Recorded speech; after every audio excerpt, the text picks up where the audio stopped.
Good morning, guys. Today is Thursday, March 20th, and then this is my first day here in Sorsogon, back on Sorsogon, where I born and raised. So, sisimulan ko yung pag-picture, pag-video dito sa taas. Ito yung lugar na kung saan talaga ako ay lumaki hanggat sa nagkaroon ng tawag ito, buhok. Kasi dati may buhok, wala nang buhok. Anyway, ito yung place na aking kinalakihan. Kaya, tinaw nyo naman kung gaano nakaganda ngayon. So, nung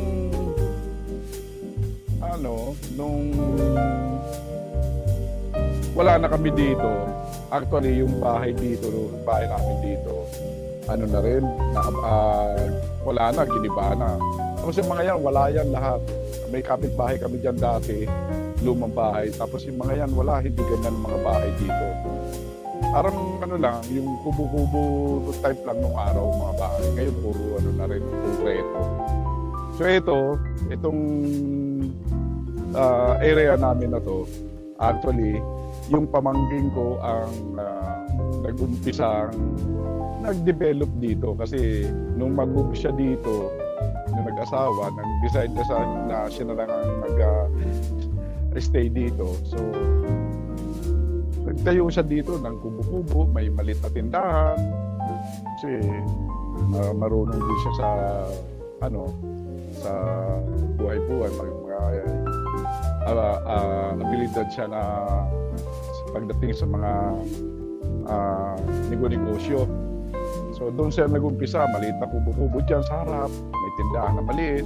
Hanggang sa unti-unti nakakaipon, na-build niya na itong ganito. So I'm so proud of him at sa kanyang asawa kasi yung kanilang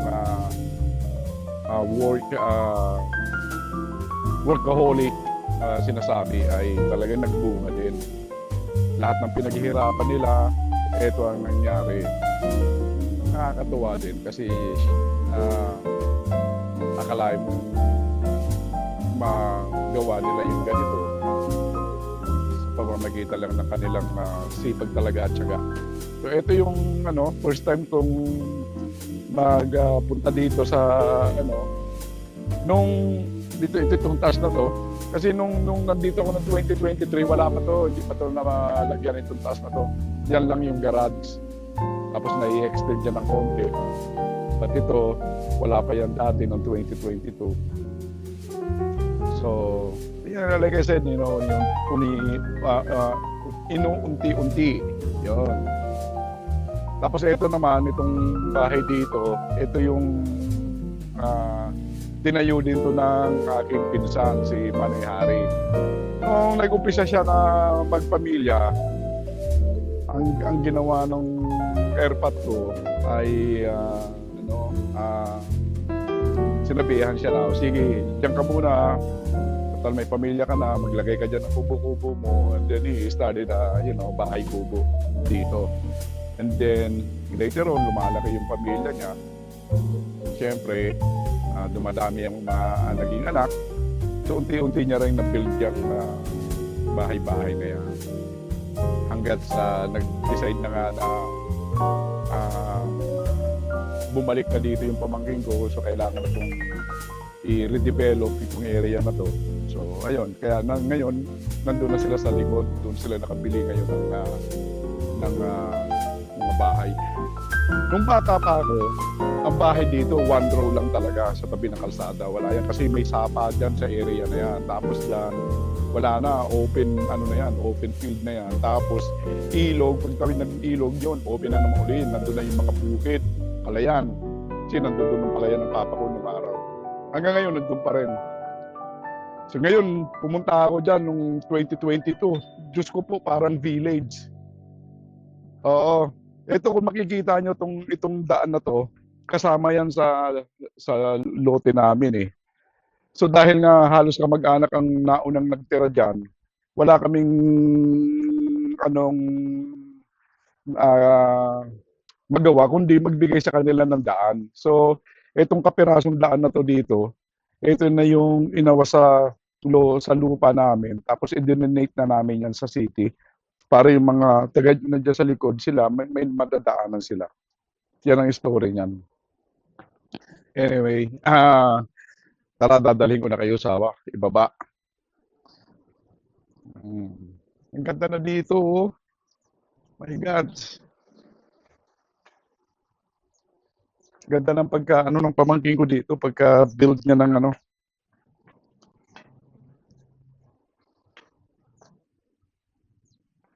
Oh, ito yung kanyang pinaghihirapan dito. Oh, ayan, oh. See? Kagabi diyan ako natulog kasi ang sarap ng hangin. Pagdating ko kagabi, diyan lang ako. Sabi ko, labasan mo ako ng may higaan. Gusto ko dito matulog. Tawa sila ng tawa mag-asawa. Oh, ayan, dito. Kaya lang magulo pa eh.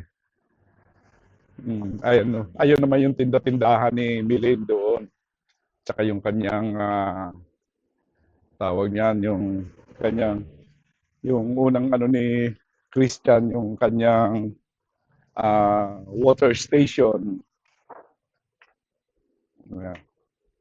Ay, tour ko kayo sa water station.